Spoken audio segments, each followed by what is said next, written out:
ভারতের ৮০তম স্বাধীনতা দিবস উপলক্ষে আমাদের সারা ভারতে যে প্রোগ্রাম নেওয়া হয়েছে, মাননীয় প্রধানমন্ত্রীর যে ইচ্ছা হর ঘর তিরঙ্গা, এর উপর একটা বিভিন্ন প্রোগ্রাম হচ্ছে।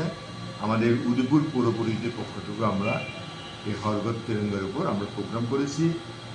আমাদের জেলাভিত্তিক যে প্রোগ্রাম, সেই প্রোগ্রাম আমরা করেছি।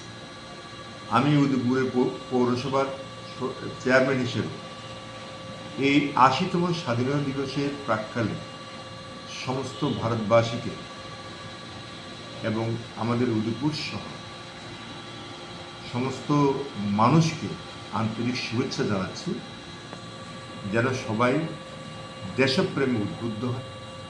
আমাদের স্বাধীনতা দিবসটি একটা উদযাপনের জন্য সবাই যাতে আন্তরিক হয়, সবার মধ্যে দেশপ্রেম জাগরিত হোক, এই প্রার্থনা করছি।